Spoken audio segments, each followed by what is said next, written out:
नगरीय चुनावों में चुनावी सरगर्मी बढ़ी। इसी बीच हम चुनावी चर्चा करते हैं दर्जा प्राप्त राज्य मंत्री प्रदीप पटेल मऊगंज विधायक से किस आधार पर भाजपा नगरीय चुनाव लड़ रही है। साथ में मऊगंज के वार्ड क्रमांक 4 के बारे में भी हम बात करेंगे, तो हमारे साथ जुड़े रहिए और देखिए ये चुनावी चर्चा। दोस्तों, मऊगंज न्यूज में आपका स्वागत है। आज हम चुनावी चर्चा को लेकर के दर्जा प्राप्त राज्य मंत्री प्रदीप पटेल मऊगंज विधायक से चर्चा करेंगे, क्योंकि इस समय पे नगरीय चुनाव का आगाज हो चुका है और नामांकन भी भरे जा चुके हैं, चुनाव चिन्ह भी बंटित हो चुका है। इसी बीच हम चर्चा करेंगे कि किस आधार पे नगरीय निकाय चुनाव लड़े जा रहे हैं। तो सर, आपका मऊगंज न्यूज में बहुत बहुत स्वागत है। सर, नगरीय चुनाव जो है तो किस आधार पर भाजपा लड़ रही है? देखिए, हमारा एक ही आधार है, विकास। एक ही मुद्दा है, विकास। और जो काम पहले कभी नहीं हुए हैं उनको कराने के लिए, चाहे वो केंद्र में नरेंद्र मोदी जी की सरकार के द्वारा हितग्राही मूलक योजनाएं हों, चाहे प्रदेश में शिवराज सिंह चौहान जी की सरकार में हितग्राही मूलक काम। आप देखेंगे प्रधानमंत्री आवास गरीबों के पहली बार शहर के अंदर पक्के मकान बने हैं। कुछ सड़कें आप देखेंगे, हमारे वार्ड नंबर 1, 2, 3 दुग्गवा तरफ उधर 3 ऐसी सड़कों का सेंक्शन कराया है जहां पे आज़ादी के बाद कभी भी वहां कम से कम 50, 60, 70 साल पुरानी बस्तियां हैं पर सड़क नहीं बनी। वहां के लोगों से ज़मीन लेना, बातचीत करना, फिर एसडीएम से बातचीत करना, यहाँ बैठक करना, अधिकारियों को बुलाना, सब कुछ, और वहाँ रोड सेंक्शन हुई। वार्ड नंबर 12 में जो आप देखेंगे सबसे बड़ी सड़क लगभग 1 करोड़ रुपए की लागत से वो बनी है, वो कितना बड़ा बाढ़ है वो, और वो बड़ी तबाही। तो ये दूसरा हमारा स्ट्रीट लाइट, पूरे नगर पंचायत क्षेत्र में दिन को भी लाइट जलती रहती थी क्योंकि स्ट्रीट लाइट का केबल नहीं थी। वो स्ट्रीट लाइट की केबल इतने वर्षों बाद लगी। अभी आप देखेंगे 4 लाइन का भूमि पूजन हुआ, डिवाइडर पूरे सब छोटे छोटे शहर कस्बे बन गए, डिवाइडर ये नहीं बन पाया था, उसका भी भूमि पूजन हो गया। तो हम तो चुनाव में विकास के मुद्दे पर जा रहे हैं और पूरी जनता, हमारा चाहे भय हो, आतंक हो, उससे भी मुक्त दिलाने से लेकर हितग्राही हो, डेवलपमेंट हो, इन सबको लेकर के हम चुनाव मैदान में लोग आपके साथ आ रहे हैं। सर, ये हनुमाना क्षेत्र भी आपका है और मऊगंज क्षेत्र, तो कैसा जन समूह आपको समर्थन कर रहा है इस चुनाव को लेकर? अच्छा जनसमूह समर्थन कर रहा है। मैं कल हनुमाना में बैठा था, पूरे 15 वार्ड के पार्षद आए थे और सभी कार्यकर्ता आए थे। एक भी कार्यकर्ता ऐसा नहीं था जिसके अंदर कहीं भी कोई टकरार हो। चुनाव लड़ने वाले 1-2 लोगों को छोड़ करके, स्वाभाविक है टिकटें नहीं मिलती, लोगों की 5 साल उम्मीदें रहती, थोड़ा सा। बाकी पूरा कार्यकर्ता, जो भी पदाधिकारी हो, नगर इकाई हो, हमारे वार्ड की इकाई हो, हमारी पोलिंग की इकाई हो, सब लोग कल एकजुट होकर के भारतीय जनता पार्टी के साथ। इससे मैं कह सकता हूँ कि पार्टी के कार्यकर्ताओं में किसी प्रकार का कोई असंतोष नहीं है। सर, मऊगंज में वार्ड क्रमांक 4 को लेकर के कहा जा रहा है कि सामान्य सीट थी, वहाँ पे पिछड़ा वर्ग को दिया गया है, तो इसके पीछे की वजह क्या थी सर? देखिए, पिछड़े वर्ग की बहुत बड़ी आबादी है। हमारी सामान्य सीट वार्ड नंबर 1 है, सामान्य सीट वार्ड नंबर 4 है। हमारे 2 गांव ऐसे हैं, एक हो गया दुग्गवा और एक हो गया घुरेटा। घुरेटा में आप देखेंगे तो 3 बार सामान्य है, ब्राह्मण बाहुल्य एरिया है। दावेदार सामान्यतः वहाँ ब्राह्मण थे, 1-2 लोगों को छोड़ करके, इसलिए दावेदारी जिनकी ज़्यादा थी उन्हीं के बीच में टिकटों का वितरण हुआ। तो ward number 15, ward number 14, ward number 12, ये तीनों ब्राह्मण बाहुल्य होने के कारण ब्राह्मणों ने आवेदन किया और इन्हीं के बीच में जो हमारी चुनाव समिति रिवम बैठी थी उसमें तय हुआ और उन्हीं के बीच में टिकट गई। वैसे दुग्गवा में आप देखेंगे कुर्मी बाहुल्य एरिया है, पूरा दुग्गवा गांव कुर्मियों का है, वहाँ 2 वार्ड है, वहाँ इस कारण से वहाँ पे ये स्थिति है। कोई आवेदन भी नहीं किया कुर्मियों के अलावा, वहाँ आवेदन भी नहीं आया।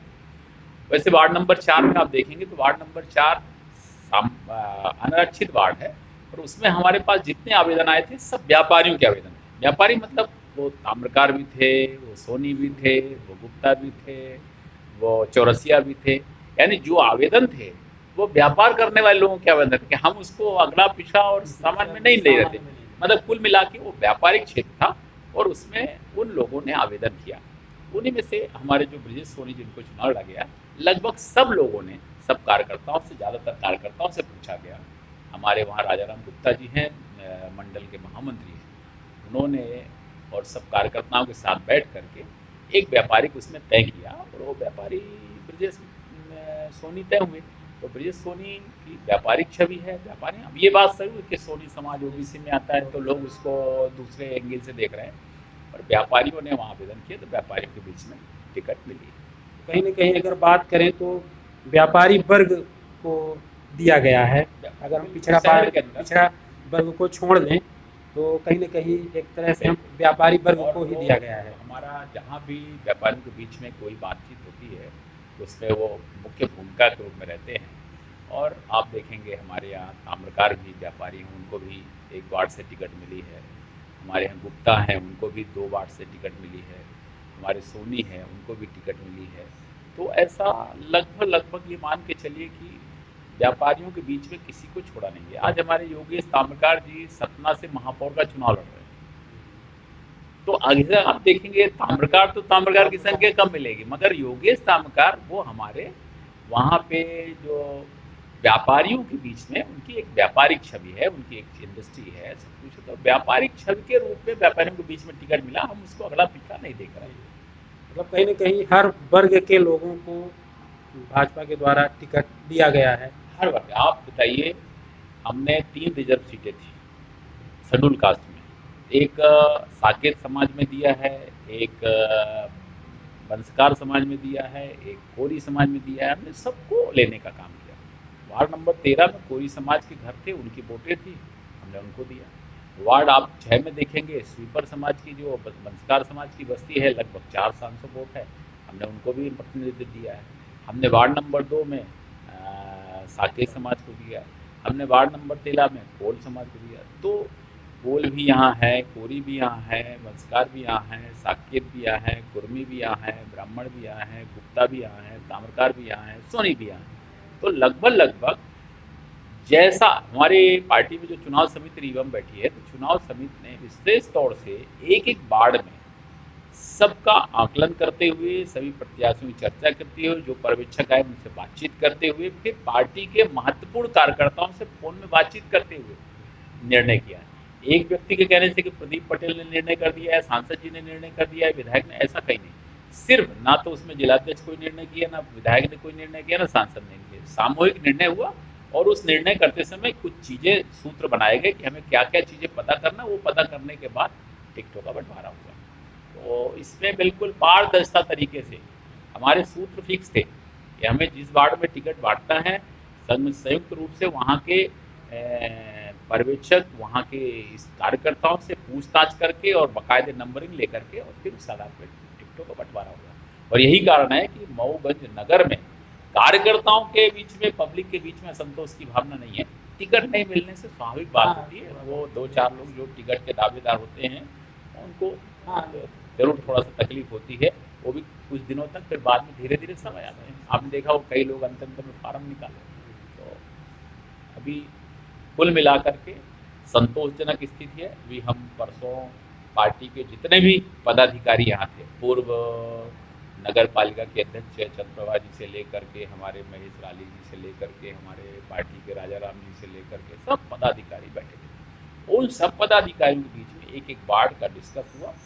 हर वार्ड का एक कार्यकर्ता, यानी आप देखेंगे पोलिंग में हमारे 10-10, 15-15, 20-20 कार्यकर्ता बनाए गए थे। कोई भी कार्यकर्ता फोन में बातचीत करने के बाद असंतुष्ट नहीं रहा कि साहब आपने हमारे वार्ड में गलत टिकट दे दिया। तो कुल मिलाकर के जिसको नीचे काम करना है,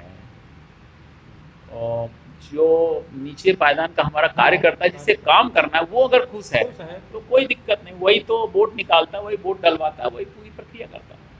तो पार्टी का हमारा ग्राउंड लेवल पर जो कार्यकर्ता है वो संतुष्ट है और पूरी तन्मयता से लगा है। इस बार आप देखिएगा 15 के 15 वार्ड जीतने की तैयारी में भाजपा है। ठीक है, आपका बहुत बहुत धन्यवाद समय निकालने के लिए।